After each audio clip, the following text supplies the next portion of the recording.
மரியாதைக்குரிய கண்ணீரா படத்தை வாழ்த்த வந்திருக்கிற அருமை பெரியோர்களே, தாய்மார்களே, மனம் நிறைந்து இந்த படம் வெற்றி பெற வேண்டும் என வாழ்த்த வந்திருக்கிற மேடையில் அமர்ந்திருக்கிற ஆருயிர் தம்பி, மிகச்சிறந்த இயக்குனர் ஆர்.வி. உதயகுமார் அவர்களே, பேரரசு அவர்களே, என் அருமை தம்பி நகைச்சுவை நடிகர் ரோபோ சங்கர் அவர்களே, மற்றும் மேடையில் அமர்ந்து வாழ்த்திய அருமை சகோதரர்களே, படத்தின் கதாநாயகன், இயக்குனர், தயாரிப்பிலும் சம்பந்தப்பட்டவர், மொத்தத்துக்கும் சொந்தக்காரர் கதிரவன் அவர்களே, அவரை படமெடுக்க தூண்டி குழந்தை எனும் கரு உருவாக்குவதை விட இந்த கதை எனும் கருவை உருவாக்கி அதை தன் கணவனை இயக்க வேண்டும், அவரே கதாநாயகன் நடிக்க வேண்டும் என்று அனுமதித்த அருமை சகோதரி கௌசல்யா அவர்களே. கௌசல்யான்னு சொல்லும்போது கதை வசனம் மட்டும் எழுதியில்ல, கோ டைரக்டராக கூட ஒர்க் பண்ணியிருக்காங்க, அந்த கவிதை பாடல்கள் எழுதியிருக்காங்க. ஆக இவர் டைரக்டர், ஹீரோ, ப்ரொடியூசர், இது இருவரும் இறைவனால் தந்த குடும்பம் ஒரு பல்கலைக்கழகம் என்பதை போல இது ஒரு கலைக்கழகம், திரைக்கலைக்கழகம். கணவன மனைவி ஒத்து இப்படி படம் பண்ணியிருப்பது உலக அதிசயம். முதல்ல டைரக்ட் பண்ணவே முன்னாலாம் அனுமதிக்க மாட்டாங்க, சினிமாவுக்கே ஒத்துக்க மாட்டாங்க. அந்த காலத்துல பெண்கள் சினிமானா அவ்வளோ பயம், ஆண்கள் கெட்டுடுவாங்க, சினிமா கெட்டது, சினிமாவை யாரும் போகக்கூடாதுன்னு நம்ம பெரியவங்க தடுத்த காலம் ஒன்று. பிறகு நடிக்க அனுபவித்தார்கள், இயக்குவதற்கு அனுபவிப்பாங்க. ஏன்னா முதலாளிக்கு அடுத்த ஸ்தானம் இயக்கம், சிறப்பு வாய்ந்தது. பிறகு அதுக்கப்புறம் தான் நடிக்க அனுபவித்தார்கள். அதுவும் ஹீரோ நடிக்கணும்னா அடுத்த பெண்களோட தொட்டு தடவி பாடல், ஆடல், பாடல், காதல் என்பதெல்லாம் இருக்கிற எந்த மனைவியும் போலியாக செய்தால் கூட நடிப்புக்காக ஒத்துக்க மாட்டாங்க. ஆனா கௌசல்யா அனுபவிச்சிருக்காங்க. நீங்க ஃப்ரீ ஆக்ட் பண்ணுங்க, இதே 2 பார்ட் எடுத்திருக்காங்க. ஆக அத்தனை திறமை வாய்ந்த அந்த பெண்மணி இருப்பதாலே கதிரவன் நிச்சயம் வாழ்க்கையில் வெற்றி பெறுவார். ஒரு ஆணுக்கு பின்னாலே, வெற்றிக்கு பின்னாலே பெண் இருக்கிறாள் என்று சொல்வதை போல இங்கே கதிரவனுக்கு பின்னால் அவர் மனைவி கௌசல்யா இருக்கிறார். உங்கள் குடும்பம் வாழ்க, உங்கள் கலை பயணம் வெல்க. அதுவும் தமிழ்நாட்டை நம்பி ஒரு தமிழ் படம் பண்ணியிருக்கீங்க இல்லையா? மலேசியாவிலிருந்து படம் பண்ணி தமிழ்நாட்டில் ஆடியோ ஃபங்க்ஷன், படம் ரிலீஸ். ஏற்கனவே மலேசியாவில் படம் நடித்து ரிலீஸ் பண்ணியிருக்கார்.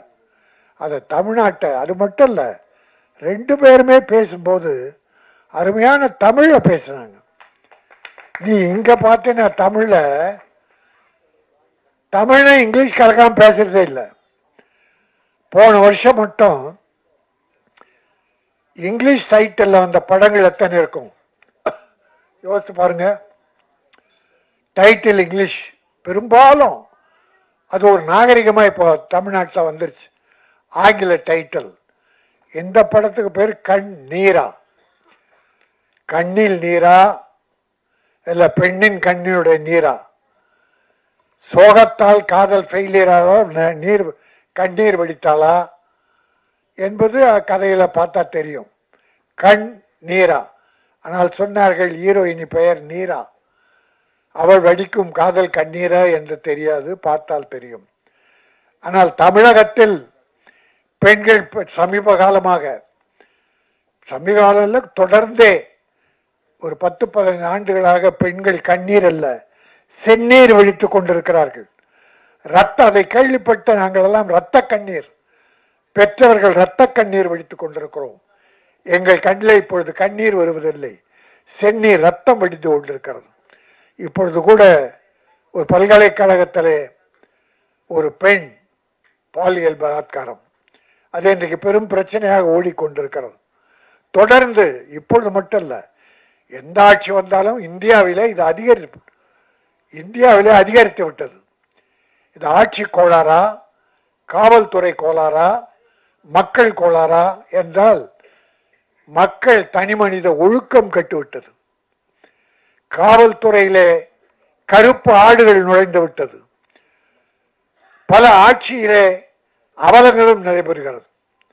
அதனால்தான் இப்படிப்பட்ட என் அருமை குழந்தைகள், பெண் குழந்தைகள் பாதிக்கப்படுகிறார்கள். பாலியல் பலாத்காரம் இங்கே வில்லிவாக்கத்திலே ஒரு 5-6 ஆண்டுகளுக்கு முன்னாலே மாற்றுத்திறனாளி பெண், அந்த குழந்தை 7-8 பேர். எவ்வளவு கேவலம், எவ்வளவு கேவலம். மனிதா வாழ்கிறான் இங்கே. எல்லோரும் அல்ல, நம் குடும்பம் நல்லா இருக்கணும், எல்லா குடும்பம் நல்லா இருக்கணும்.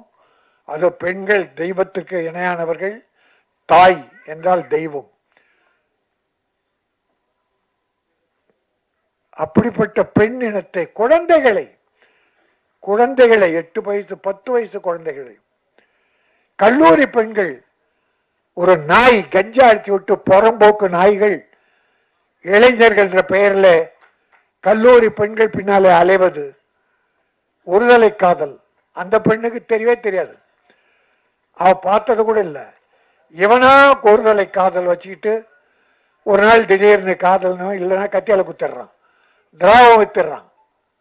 அநியாயம், அநியாயம் நடக்கிறது. யாரோ சிலர் தான், எல்லோரும் அல்ல. இதற்காக நாட்டில் சட்டம் ஒழுங்கு கட்டுவிட்டது என்பதெல்லாம் போலி. இது தனிமனித ஒழுக்கத்தை சார்ந்தது. சட்டம் ஒழுங்கு கட்டுவிட்டது என்றால் ஒரு மாவட்டம் தோறும் பெரிய கலவரங்கள் நடந்து பெரிய இழப்புகள் வரும்போது சட்டம் ஒழுங்கு கட்டுவிடும். ஆனால் இது கூட நடக்கக்கூடாது, இது கூட நடக்கக்கூடாது. இதை அனுமதிக்க கூடாது. அரசாங்கம் இதில் மிக விழிப்போடு இருக்க வேண்டும். இருக்கிறார்கள், சில நேரம் தெரியாமல் நம்ம சொல்லிட்டா பண்றான் அதெல்லாம். இப்போ இந்த பல்கலைக்கழகத்திலே பெரிய வளாகம், இந்தியாவில் புகழ்பெற்றது, பல்லாயிரக்கணக்கான மாணவர்கள் படிக்கிறார்கள். யாரோ காதலிக்கிற போது எவனோ ஒருவன், அவன் 26 குற்றங்கள் புரிந்திருக்கிறான், வழக்கு இருக்கிறது. அந்த சொறி நாயை, வெறி நாயை அந்த பல்கலைக்கழகத்துக்குள்ளே போய் வந்திருக்கிறது. இதையெல்லாம் தடுத்து நிறுத்த வேண்டும். மகாத்மா காந்தி சொன்னதை போல, ஒரு பெண் இரவில் நகைகளை அணிந்து கொண்டு தன்னந்தனியாக வீடு போய் செய்கிறாளோ, அதுதான் நாடு சுதந்திரம் பெற்ற நாடு. எங்கே பெற்றது நாடு? எங்கே சுதந்திரம் பெற்றது? பகலிலே நடக்க முடியவில்லை. இது ஒட்டுமொத்த இந்தியாவிலும் பிற மாநிலங்கள் பார்த்தால் இதை விட கேவலமாக இருக்கிறது, இதை விட மோசமாக இருக்கிறது. ஆக இந்த நிலை ஒழிய வேண்டும் என்றால் தனி மனித ஒழுக்கம் வேண்டும். ஒவ்வொருவரும் எல்லோரையும் தன்னுடைய தங்கையாக, தாயாக பாதிக்க வேண்டும். மற்றவர்களுக்கு பாதுகாப்பாக இருக்க வேண்டும் என்பதை இந்த கண்ணீரா, பெண்ணின் கண்ணீராக செந்நீராக வரக்கூடாது என்று சமூக அக்கறையோடு இந்த வாய்ப்பை பயன்படுத்தி தெரிவித்துக் கொள்கிறேன். கண்ணீராவா கண்ணீரா? இங்கெல்லாம் கண்ணீரா தான் நடந்துட்டு இருக்குது. எல்லாம் பேசிட்டாங்க. ரொம்ப சிறப்பாக பேசிய அண்ணன் ராஜன் அவர்களுக்கும், என் அன்பு சகோதரர் இயக்குனர் பேரரசு அவர்களுக்கும், இந்த படத்தின் தயாரிப்பாளரும் இயக்குனருமான கதிர்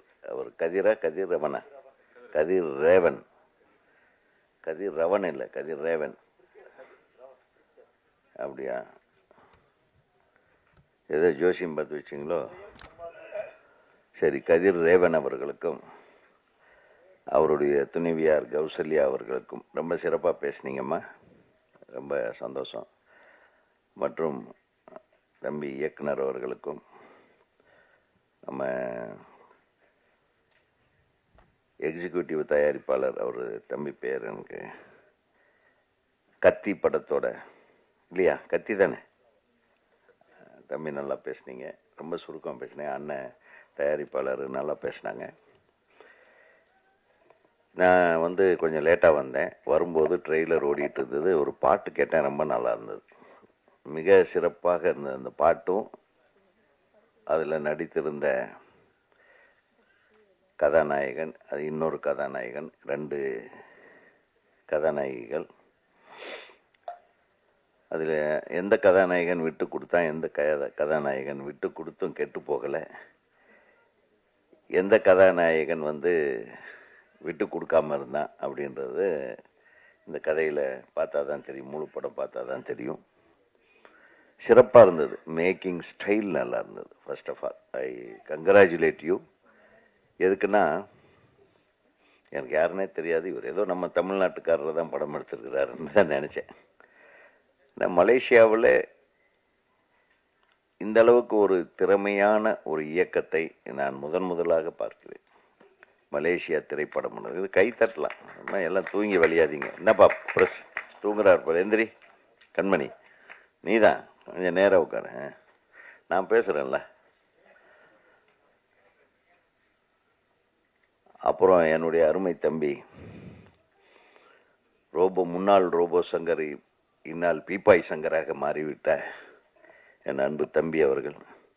என்ன தம்பி, திருப்பியும் ரோபோ சங்கராக மாற வாழ்த்துகள்.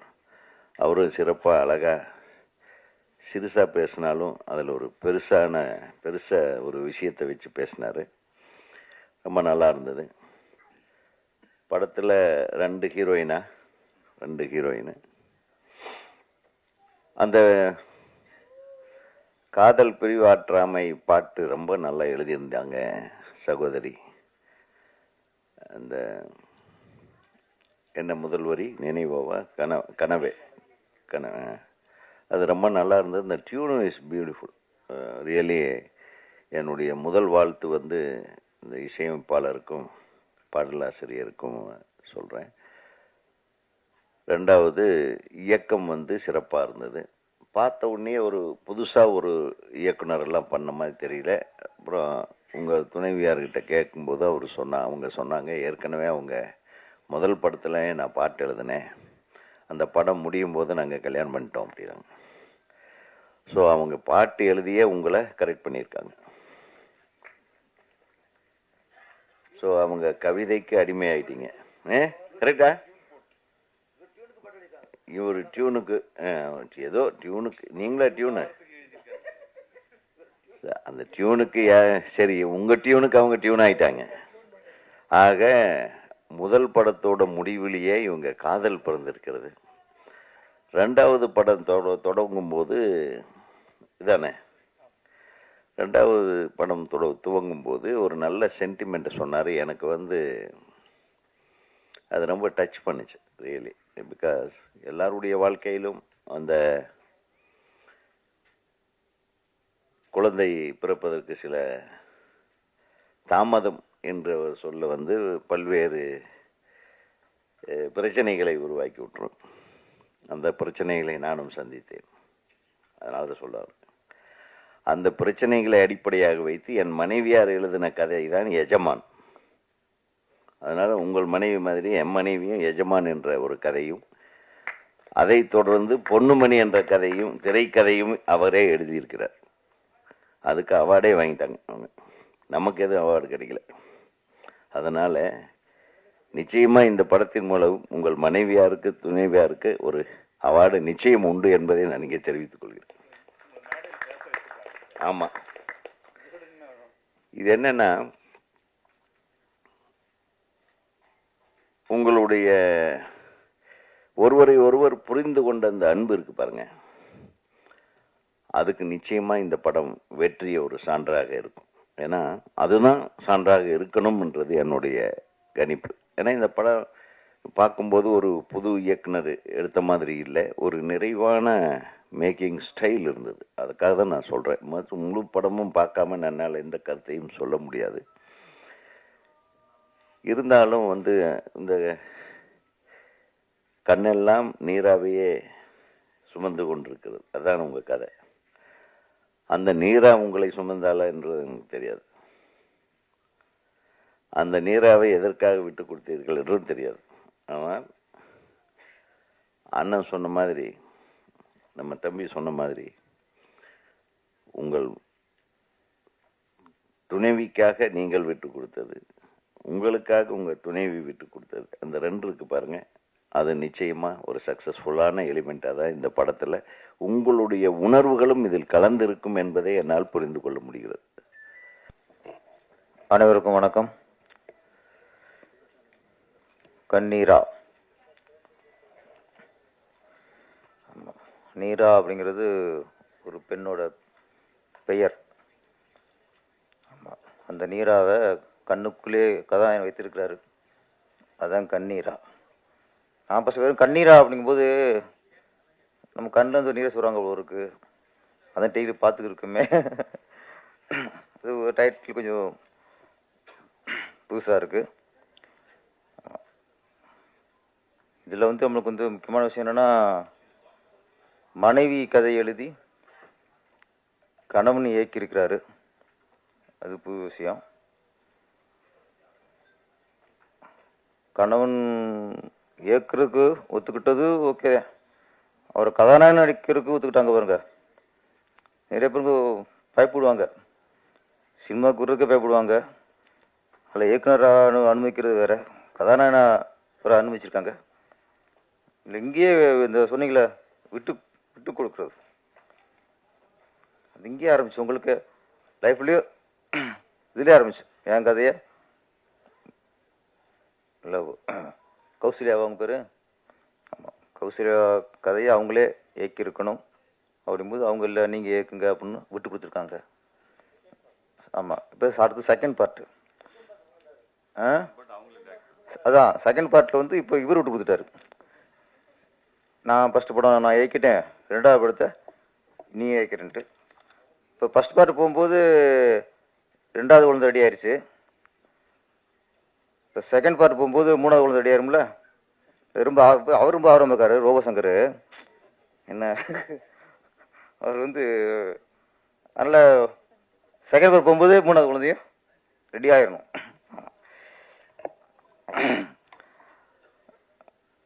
கண்ணீரா காதல் கதை.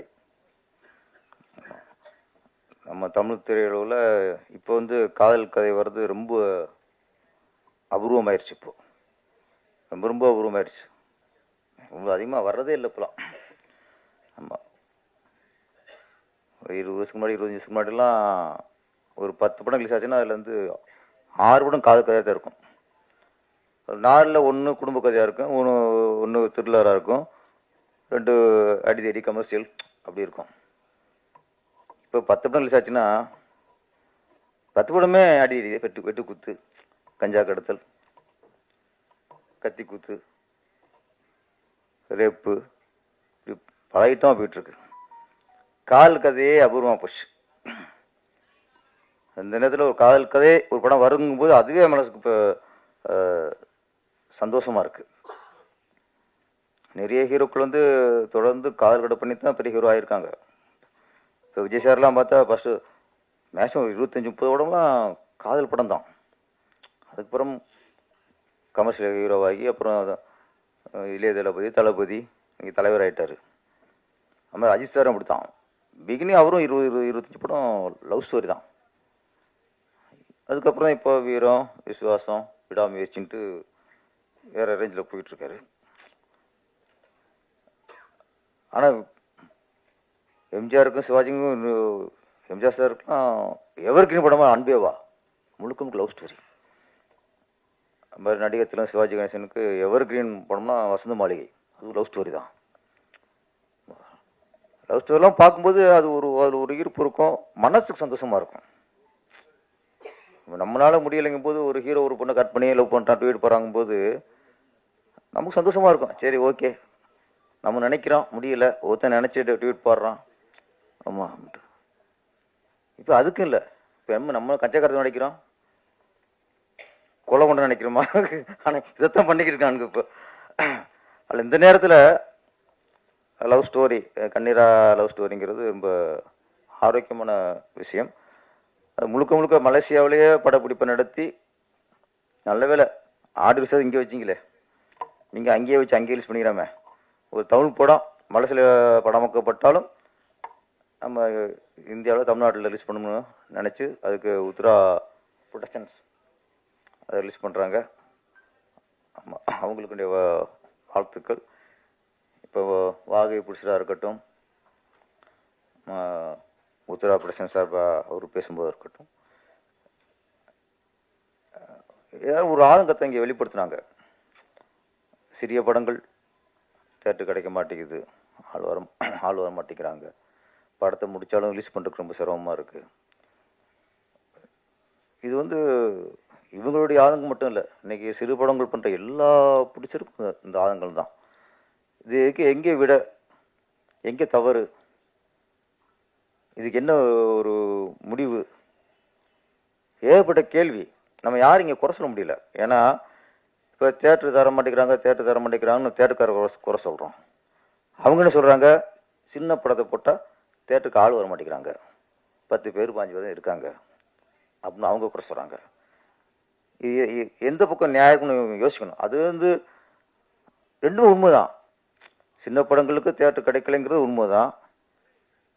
சிறிய படங்களுக்கு மக்கள் ஆதரவு தர மாட்டேங்கிறாங்க, அவங்க தேட்டருக்குள்ளே வர மாட்டேங்கிறாங்க அப்படிங்கிறதும் உண்மைதான். ஆனால் ரெண்டுமே குறை தான். திரையுலகுக்கு ரெண்டுமே மிகப்பெரிய ஒரு குறை. அப்போ இதை எப்படி நிவர்த்தி பண்ணணும், அங்கேயும் யோசிக்கணும். நம்ம மாறி மாறி குறை சொல்லிட்டே இருந்தோம் வச்சுங்களேன், அது வந்து ஒரு வேலைக்கு ஆகாது. மக்களை தியேட்டருக்குள்ளே கொண்டு வரணும், அதுதான் இன்னைக்கு வேண்டிய விஷயம். அதுக்கு என்ன பண்ணணும், தயாரிப்பாளர்கள் என்ன பண்ணணும், இயக்குநர்கள் நடிகர்கள்லாம். இப்போ இயக்குனர்லாம் ஒரு டெக்னீஷியன் தான், படத்தை முடிச்சு கொடுத்துருவாங்க, அவ்வளோதான். அதுக்கப்புறம் ப்ரொடியூசருக்கு தான் சவாலாக இருக்குது. அப்போ ப்ரொடியூசர் தான் இதை யோசிக்கணும். ஏன் வர மாட்டேங்கிறாங்க, என்ன சிக்கல், எதுக்கு உள்ளே வர பயப்படுறாங்க. ரேரா, ஏதாவது ரேரா ஒரு படம் 2 படம் தான் ரேரா ஓடுது. அது கூட சின்ன படமாக இருக்கும், அது பெரிய கம்பெனிக்கு வாங்கி ரிலீஸ் பண்ணுவாங்க. அந்த மாதிரி படங்கள் தான் அவங்க கையில் நிறைய தியேட்டர் இருக்கும், அதுதான் போய் கொஞ்சம் ரீச் ஆகுது. சமீபத்தில் ராஜன் சார் இதில் பேசி முடிக்கணும். ராஜன் சார் பேசுகிறப்ப சமீபத்தில் இப்போ சின்ன படம் தியேட்டர் கிடைக்கலைங்கிறது ஒன்று. இப்போ தியேட்டர் ரிலீஸ் பண்ணும்போது அவங்க இப்போ ஒரு ரிக்வெஸ்ட் பண்ணுறாங்க, யாரும் ப்ரொடியூசர்கிட்ட. ப்ரொடியூசர் வந்து வட்டிக்கு வாங்கியோ கஷ்டப்பட்டு ஒரு படத்தை முடித்து தியேட்டருக்கு போனால் நீங்கள் ஃபஸ்ட்டு 2-3 நாள் நீங்கள் 50 டிக்கெட் எடுத்து ஆள் அனுப்புங்கிறாங்க. நம்மளும் படத்தை எடுத்து நடிகர் சம்பளத்தை கொடுத்து, டெக்னீஷியன் சம்பளத்தை கொடுத்து, வட்டியை கட்டி படத்தை ரிலீஸ் பண்ணால், நீயே தியேட்டருக்கு ஆள் கொண்டு வான்னு சொன்னால், இங்கே தான் சினிமா எந்த அளவுக்கு ஆபத்தில் இருக்குன்னு யோசிக்கணும். பிடிச்சிருக்கு தான் வேலை. அது எப்படி 50 டிக்கெட் 50 ஆள் உள்ள அனுப்பணும். என்ன வேலை கடைசி பிடிச்சிருக்கு, என்ன வேலையை போச்சு. இப்போ அவனு டிக்கெட் கிளிக்கிற வேலையை போச்சு கடைசியா தேட்டரில் போய். இல்லை, பெரிய ஒரு ஆபத்தில் இருக்குது. இது நானும் பேசிட்டு, இப்போ உதயகுமார் சாரும் பேசி, ராஜன் சாரும் பேசிட்டு, இது பேசிட்டே போகிற விஷயமே இல்லை. இதுக்கு தீர்வு வேணும். நடிகருடைய சம்பளத்தை குறைக்கணும், இயக்குனர் சம்பளத்தை குறைக்கணும், டெக்னீஷியன் சம்பளத்தை குறைக்கணும், ஷூட்டிங் செலவு குறைக்கணும். இது மட்டும் இல்லையே ப்ரொடியூசருடைய சூழ்நிலை, இது மட்டும் இல்லையே. நாங்கள் எல்லாம் குறைச்சிக்கிறோம், எல்லாம் பண்ணிக்கிறோம், செலவு குறைப்போம், எல்லாம் ஒத்துழைக்கணும். நாங்கள் ஒத்துழைக்கிறோம், ஓகே, ஒத்துட்டதை எல்லாம் ஒத்துட்டாங்க எல்லாருமே.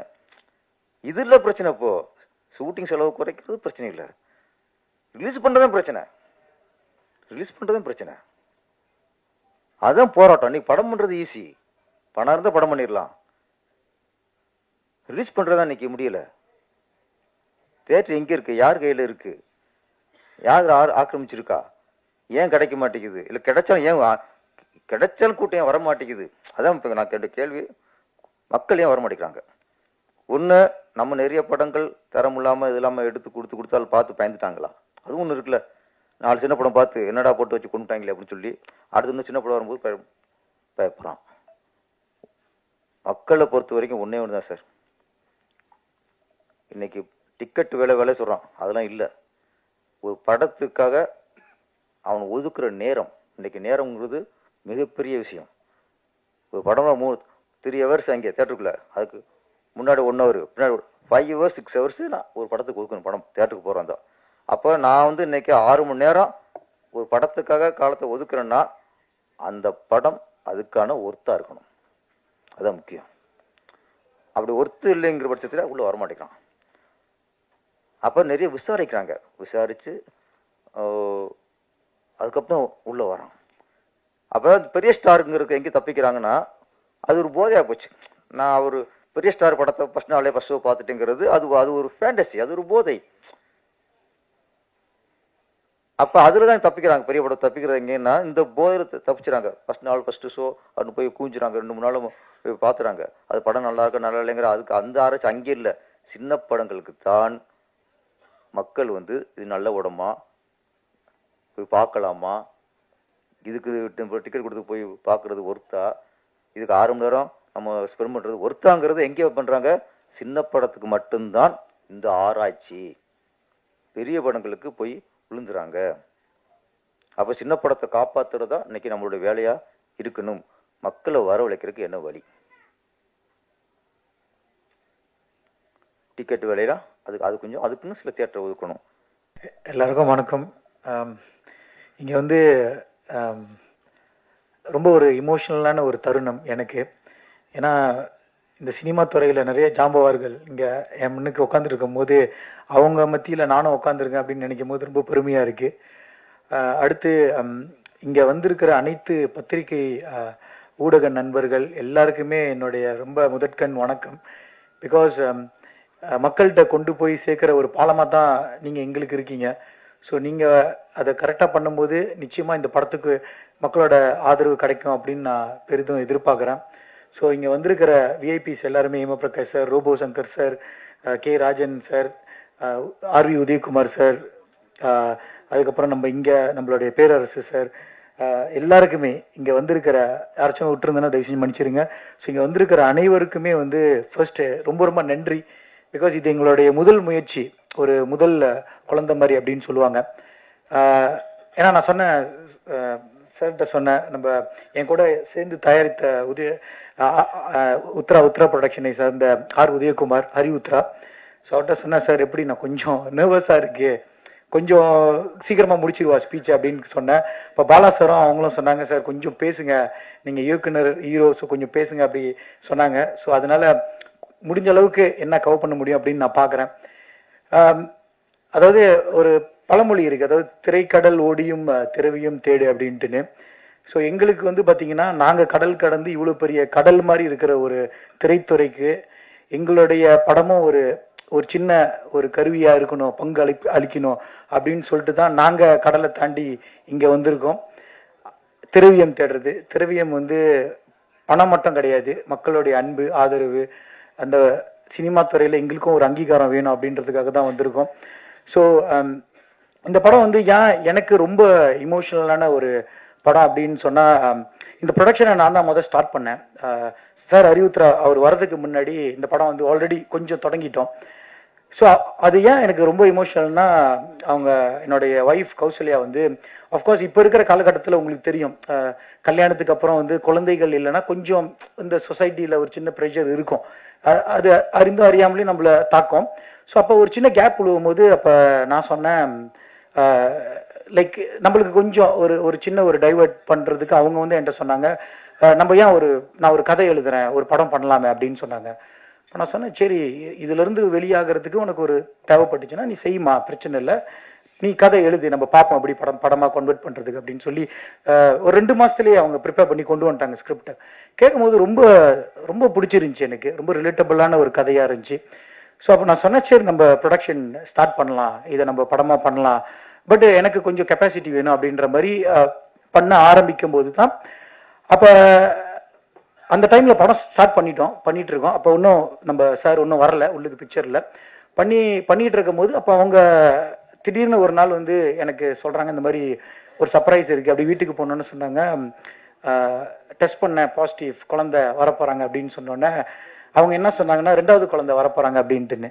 இப்போ நான் கொஞ்ச நேரத்துல யோசிக்க ஆரம்பிச்சிட்டேன், என்னது 2வது குழந்தையா அப்படின்ட்டுன்னு. அப்ப அதுக்கு அவங்க சொன்னாங்க, எனக்குள்ள வந்து 2 கரு இருக்கு, ஒண்ணு இந்த குழந்தை, இதுக்கு முன்னுக்கு வந்த அந்த கண்ணீரா கதை அந்த கரு. ஸோ எப்போதுமே எனக்கு வந்து கண்ணீரா தான் முதல் குழந்தை அப்படின்ற மாதிரி சொல்லும் போது ரொம்ப இமோஷனலா நான் ஆயிட்டேன். சரி, இந்த படத்துல ஒரு பெரிய கனெக்ஷன் நடக்கும், இதை கண்டிப்பா எடுத்து செய்வோம், அவங்களுக்காக செய்வோம் அப்படின்னு சொல்லிட்டு என்ன ஒண்ணு நான் சொன்னேன், நீங்க கதை எழுதிட்டீங்க, நீங்களே பண்ணுங்க, நீங்களே வந்து இந்த படத்தை டைரக்ட் பண்ணுங்க அப்படின்னு தான் சொன்னேன். பட் ஆஃப்கோர்ஸ் அந்த பிரெக்னன்சி டைம்ல வந்து கொஞ்சம் முன்ன பின்ன இருக்கும் ஹெல்த் அப்படின்ட்டுன்னு. ஸோ அந்த டைம்ல வந்து அவங்க சொன்னாங்க, இல்லை எனக்கு தெரியல சுச்சுவேஷன், நீங்க டைரக்ட் பண்ணுங்க, நான் இணை இயக்குனராக இருக்கேன் அப்படின்னு சொன்னாங்க. சரி, அவங்க சுச்சுவேஷன் புரிஞ்சுட்டு நான் படத்தை டைரக்ட் பண்ண ஆரம்பிச்சேன், படத்துல டிராவல் பண்ண ஆரம்பிச்சோம். ஸோ படம் ஷேப் அப் பண்ணிட்டு இருக்கும்போது அஃப்கோர்ஸ் இது வந்து கொஞ்சம் பெரிய ஸ்கேல்ல போன மலேசியால பண்ணிட்டு இருக்கும்போது அப்பதான் வந்து எனக்கு நம்ம பாலா பிரதரும் ஹரி உத்ரா சாரும் பழக்கம். ஸோ அவங்க கிட்ட இதை பத்தி பேசும்போது, இந்த படத்தை அடுத்து எப்படி கொண்டு போகலான்னு பேசும்போது ஒரு கனெக்ஷன் தான், கடவுள் கொடுத்த ஒரு வரம் தான். அவங்க உள்ளுக்கு வந்து இந்த ப்ரொடக்ஷனை என்னோட சேர்ந்து பயணிச்சு இந்த படத்தை இப்ப முடிச்சு, இப்ப என்னோட ஒய்ஃப் அப்புறம் நல்ல நண்பர்கள் 2 பேரு, ஒரு 2 கண்கள் மாதிரி எனக்கு. ஏன்னா இவங்க எல்லாமே டெஃபினெட்லி தமிழ்நாட்டில் இந்த படம் உங்க முன்னுக்கு இன்னும் கொஞ்ச நாள்ல தியேட்டர்ல ரிலீஸ் ஆக போகுது, அது சாத்தியமே இல்லை. எல்லாமே இவங்களுடைய பேரன்பு தான் அப்படின்னு நான் சொல்லுவேன். ஸோ இதை தாண்டி இந்த படத்தை சக்சஸ்ஃபுல்லா முடிச்சுட்டு சில ஃபெஸ்டிவல்ஸ்ல வந்து நம்ம ரிலீஸ் பண்ணிட்டு இருந்தோம் மலேசியால. பிகாஸ் என்னன்னா டைரக்டா ஆடியன்ஸ்ட போயிட்டு நம்ம ரிவ்யூஸ் எப்படி எடுக்கலாம் அப்படின்ற ஒரு அடிப்படையில பண்ணும்போது அப்ப எங்களுக்கு கிடைச்ச ஒரு நிறைய ரிவ்யூஸ் பாசிட்டிவா கிடைச்சிச்சு. எல்லாருக்கும் வணக்கம். இன்னைக்கு எங்களோட சேர்ந்து இந்த விழாவை கொண்டாட வந்திருக்கீங்க மீடியா அண்ட் சீஃப் கெஸ்ட், அப்புறம் நிறைய இங்கே டைரக்டர்ஸ் ப்ரொடியூசர்ஸ் இருக்காங்க. ரொம்ப மகிழ்ச்சியாக இருக்குது இந்த தருணம். ஏன்னா ரொம்ப இமோஷ்னலான ஒரு மூமெண்ட்ஸ் ஆக்சுவலி. ஏன்னா எங்கள் மாதிரி ஃபாரின் ஃபிலிம் மேக்கர்ஸ்க்கு இங்கே தமிழ்நாட்டில் வந்து படம் ரிலீஸ் பண்ணுறது அது மிகப்பெரிய கனவு, மிகப்பெரிய ஒரு லட்சியம். அது இன்னைக்கு நினைவாகுதுன்னா அதுக்கு முக்கிய காரணம் mister Hari Uthra sir and ஓஸ்டோ Bala sir. Thank you for welcoming us in to Indian cinema. நீங்கள் எல்லாமே கண்டிப்பாக இது சாத்தியம் இல்லை. And thank you to Kanneera team. நாங்கள் பாதி பேர் தான் வந்திருக்கோம், மீதி பேர் ஸ்டில் இன் மலேசியா, வர முடியல. வந்தவங்களுக்கும் வராதவங்களுக்கும் என்னுடைய வாழ்த்துக்கள் அண்ட் நன்றிகள். And thank you to the director and co producer Kathiravan எனக்கு இந்த வாய்ப்பு கொடுத்ததுக்கு. அண்ட் நான் எழுதின கதையை நம்பி அது ஒரு அழகான படமாக்கி இப்போது தமிழ்நாடு வரைக்கும் கொண்டு வந்து சேர்த்துருக்காங்க. அது ரொம்ப பெரிய விஷயம். கங்க்ராச்சுலேஷன்ஸ். அண்ட் இன்னொரு முக்கியமான ஒரு ஆளுக்கு நான் நன்றி சொல்லணும். அது என்னோட பொண்ணு ஆதிரா. ஏன்னா நாங்கள் கல்யாணம் பண்ணி ஒரு ஃபியூ இயர்ஸ்க்கு கழிச்சு தான் அவள் பிறந்தா. ஸோ மீன்வால் மைண்டை டைவெர்ட் பண்ணலான்னு சொல்லி தான் கதை எழுத ஆரம்பித்தேன். This is my first script Kanneera. So கதை எழுதி படம் போயிட்டுருக்கிறப்போ ஐ காட் ப்ரெக்னென்ட், கன்சீவ் ஆகிட்டேன். அப்போது நான் கோ டிரெக்ஷன் பண்ணிட்டு இருந்தேன். ஸோ அப்போ கதிர் சொன்னாங்க, நீ வீட்டில் இருந்து ரெஸ்ட் பண்ணுங்க, ஏன்னா ஷூட் செட்டு டயரிங்காக இருக்கும், கஷ்டமாக இருக்கும் அப்படின்னு சொன்னாங்க. அப்போ நான் சொன்னேன், நீங்கள் தனியாலாம் போய் ஷூட் பண்ணுறது கஷ்டம் இல்லை அப்படின்னா, நான் இப்போ 2 பேராக இருக்கேன். ஸோ எனக்கு ஆக்சுவலி எக்ஸ்ட்ராவாக ஒரு எனர்ஜி இருக்குது, எக்ஸ்ட்ராவாக ஒரு சக்தி இருக்குது. So how can I be weaker then any time before அப்படின்னு சொல்லிட்டு then we somehow continue the shoot. So I would like to thank my daughter for being the strength and giving me the endurance to complete the shoot. And அவங்க இன்னைக்கு வரல, மலேசியாவில் இருக்காங்க. So I would like to dedicate this very special moment to her. And இந்த படம் வெற்றி அடையணும் அப்படின்னு நான் கடவுளை வேண்டிக்கிறேன். And thank you universe for making this happen. Thank you very much. அனைவருக்கும் வணக்கம். எங்கள் உத்ரா ப்ரொடக்ஷன்ஸில் வந்து பண்ணுற 3வது திரைப்படம் இது கண்ணீரா. கண்ணீரா வந்து ரொம்ப ஸ்பெஷலான படம். ஏன்னா இந்த வருஷத்தில் வந்து ஃபஸ்ட்டு ஆடியோ லான்ச்சாக வந்து இங்கே பிரசாத்தில் வந்து நாங்கள் பண்ணுறோம். அது மட்டும் இல்லாமல் மலேசியாவில் வந்து பண்ண ஒரு படம் இன்றைக்கி வந்து இந்த அளவுக்கு நாங்கள் தமிழ்நாட்டில் கொண்டு வந்து நாங்கள் பண்ணுற அளவுக்கு அந்த படத்தில் ஒரு முக்கியமான ஒரு ஸ்டஃப்பான ஒரு விஷயம் இருக்குது. ஸோ அதனால தான் இந்த படம் ரொம்ப ஸ்பெஷல்னு சொன்னேன். இந்த வாய்ப்பை வந்து கதிரவன் மோர் ஃபோர் ப்ரொடக்ஷன்ஸ், ஸோ அவங்க டீமுக்கு தான் வந்து ஒரு மிகப்பெரிய நான் நன்றியை சொல்லணும். அதுக்கப்புறம் பாலகங்காதரன் சார். இந்த ப்ராஜெக்டை வந்து முதல்ல நாங்கள் போயிட்டு மலேசியாவில் படம் பார்க்கும்போது ஸோ இந்த படம் என்னவா இருந்தது அப்படின்னா கிட்டத்தட்ட இது எப்படி வந்து இந்த அளவுக்கு இன்னைக்கு தமிழ்நாட்டில் வந்து இது ஒரு படைப்பாக இங்கே மக்கள்கிட்ட கொண்டு போக முடியும் அப்படின்றத தெரியாத அளவுக்கு எங்களுக்கு ஒரு இதுவாக இருந்தது. அப்போ நாங்கள் நிறைய ஒர்க் பண்ணி நிறைய விஷயங்களை சேஞ்ச் பண்ணும்போது படம் வந்து மியூசிக்கலாக ரொம்ப ஒரு ஸ்பெஷலான படமாக இந்த படம் இருக்கும். ஏன்னா சமீப காலத்தில் வந்து சின்ன திரைப்படங்களில் வந்து பாடல்கள் வந்து யாருமே அதிகமாக விரும்பி கேட்கறதில்ல. ஸோ அந்த வகையில் வந்து இந்த படத்தில் வந்து ஸ்பெஷலே வந்து சொல்லணும்னா பாடல் ஃபுல்லாக ஹரிமாறன் சொல்லி இசையமைப்பாளர் பண்ணியிருக்காங்க. ஸோ கதிரவன் சாரோட ரைட்டிங்கில் வந்து ரொம்ப ஸ்பெஷலாக இந்த படத்தில் மியூசிக்கலாக ஒரு லவ் ஸ்டோரி எப்படி வந்து ஒரு லவ்வை ரொம்ப கரெக்டாக கொண்டு போகலாம் அப்படின்றத வந்து ரொம்ப நேர்த்தியாக ஒரு அழகாக சொல்லியிருப்பாங்க. ஸோ சோஷியல் மெசேஜ் அப்படிலாம் எதுவுமே இல்லாமல் ரொம்ப ஒரு ஜாலியான ஒரு படமாகவும் ஒரு எமோஷ்னலாக ரொம்ப கனெக்டிவிட்டியாக இருக்கிற ஒரு படமாக இருக்கும். ஸோ நாங்கள் டிஸ்ட்ரிபியூஷனாக வந்து தொடர்ச்சியாக நிறைய சின்ன திரைப்படங்களை வந்து மக்கள் மத்தியில் கொண்டு போய் சேர்த்துட்டு இருக்கோம். ஸோ அந்த வகையில் வந்து இந்த கண்ணீராவும் எங்களுடைய ப்ரொடக்ஷனில் வந்து ரொம்ப ஒரு முக்கியமான படமாக தான் நாங்கள் பார்க்குறோம். ஸோ இன்னும் இந்த படத்தில் வந்து நிறைய சுவாரஸ்யமான விஷயங்கள் வந்து ரிலீஸ்க்கு முன்னாடி நிறைய அப்டேட்ஸ்லாம் இருக்குது. ஸோ இந்த படத்துக்கு எங்கள் கூட இருந்து இவ்வளோ வேலையும் இந்த அளவுக்கு கொண்டு வந்து செய்யக்கூடிய எல்லா சப்போர்ட்டும் கொடுத்த கண்ணீரா படக்குழு. ஸோ ஃபுல் அண்ட் ஃபுல் மலேசியாவில் தான் இந்த டீம் இருக்காங்க. ஸோ அவங்க எல்லாருக்கும் இந்த நேரத்தில் ஒரு மிகப்பெரிய ஒரு நன்றியை நான் தெரிவிச்சுக்கிறேன். எல்லாத்துக்கும் மேலே இன்றைக்கி ஒரு மால் ஆகட்டும் ஒரு நார்மல் சிங்கிள் ஸ்க்ரீனில் கூட இன்றைக்கி வந்து ஒரு ஷோ வாங்கி நம்ம ஒரு சின்ன திரைப்படங்களை கொண்டு போகிறது எவ்வளோ கஷ்டமாக இருக்குன்னு சொல்லி எல்லாருக்கும் தெரியும். அதையும் தாண்டி இப்படி ஒரு படைப்பை வந்து இன்றைக்கி திரையரங்கில் கொண்டு வர்றதுக்கு ரொம்ப சப்போர்ட்டாக இருக்கிற நம்ம மோர் ஃபோர் ப்ரொடக்ஷன்ஸில் கதிரவன் சார். ஸோ என்னென்னா நம்ம தமிழ்நாட்டில் இருக்கிறவங்களும் இன்றைக்கி வந்து இந்த அளவுக்கு ஒரு படைப்பை வந்து கொண்டு போய் சேர்க்கறதுல எந்த அளவுக்கு நம்ம கூட சப்போர்ட்டாக இருப்பாங்கன்னு தெரில.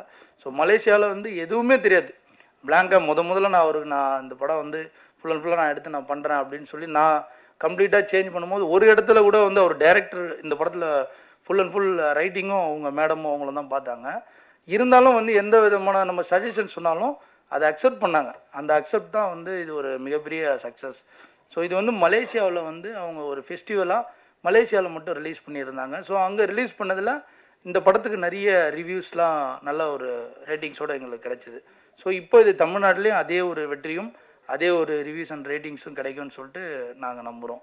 மீதி இன்னும் ப்ரெஷ் ஷோ அதெல்லாம் இருக்குது. ஸோ எல்லாம் பார்த்துட்டு பத்திரிகையாளர்கள் நீங்கள் தொடர்ச்சியாக எங்களுடைய உத்தரா ப்ரொடக்ஷன்ஸ் படம் நிறைய படங்களை சப்போர்ட் பண்ணி இந்த அளவுக்கு வந்து நாங்கள் வளர்ந்து வரதுக்கு ஒரு உதவியாக இருக்கீங்க. ஸோ நீங்கள் எல்லோரும் இந்த படத்தை பார்த்துட்டு நியாயமான விமர்சனத்தை கொடுத்து படம் அடுத்த கட்டத்துக்கு கொண்டு போகிறதுக்கான எல்லா உதவிகளும் செய்யணும்னு சொல்லி